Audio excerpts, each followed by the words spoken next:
এদিকে খোদ শাসক দলের বিধায়কের নিশানায় পুলিশ। মুর্শিদাবাদে পরিস্থিতি পুলিশ সামলাতে ব্যর্থ হয়েছে। আক্রমণে হুমায়ুন কবির। তিনি অভিযোগ করছেন প্রথম দিন থেকে কঠোর হওয়া উচিত ছিল পুলিশের। কি বলেছেন তিনি, রাখবো আপনাদের সামনে। না আর পার্থ সেটা নিয়ে তো আর বেশি আলোচনা এসে কোনো লাভ নেই।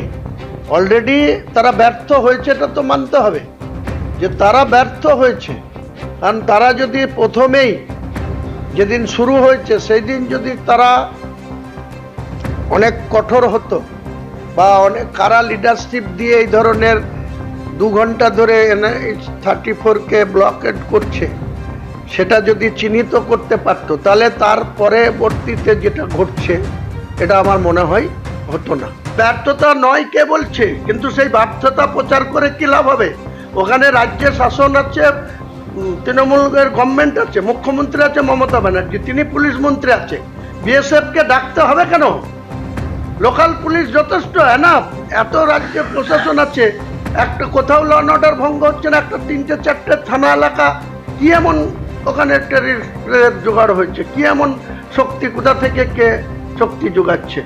পুলিশ লোকাল জনপ্রতিনিধিদের, লোকাল যারা অন্য দলেরও যারা ইম্পর্টেন্ট লোক আছে তাদের শুধু ডেকে পিস কমিটি করুক, হুইপ দিয়ে দিক, 163-র সঠিক ইমপ্লিমেন্ট করুক, সব পিস হয়ে যাবে।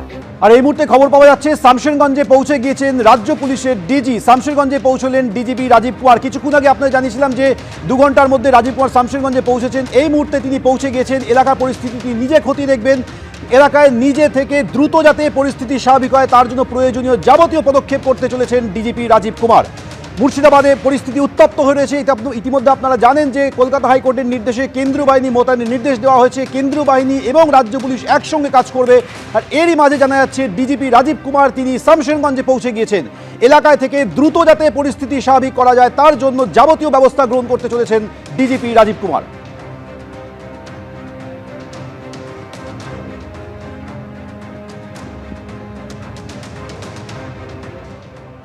এদিকে রীতিমতো অগ্নিগর্ভ পরিস্থিতি মুর্শিদাবাদে 3 জনের মৃত্যুর ঘটনা ঘটে গিয়েছে। ওয়াকফ বিরোধী যে আন্দোলন, সেই হিংসায় 3 জনের মৃত্যুর ঘটনা ঘটে গিয়েছে। শামশেরগঞ্জে বাবা এবং ছেলেকে বাড়ি থেকে বের করে কুপিয়ে খুন করা হয়েছে।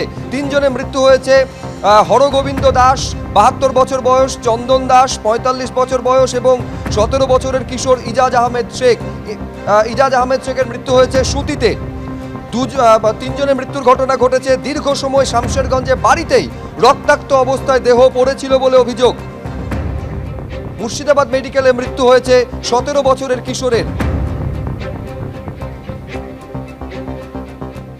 শামশেরগঞ্জ থেকে জঙ্গিপুর হাসপাতালের এমার্জেন্সিতে এই মুহূর্তে নিয়ে আসা হয়েছে বাবা এবং ছেলের মৃতদেহ। মৃতদেহের আঘাতের চিহ্ন থেকে স্পষ্ট নৃশংসভাবে 2 জনকে খুন করা হয়েছে এবং খুনের আগে যে অত্যাচার করা হয়েছে তার চিহ্ন কিন্তু 2 জনের মধ্যেই একেবারে দেখা যাচ্ছে।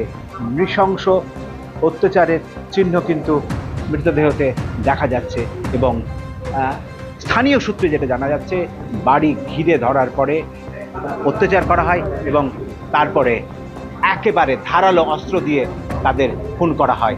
সেই খুনের নজির হিসেবে স্থানীয় মানুষজন এই মুহূর্তে শিউরে উঠছেন। তারা কথা হারিয়ে ফেলেছেন, ভয়ে তারা এই বীভৎসতার চিহ্ন তারা সামনে আনতে চাইছেন না। ক্যামেরায়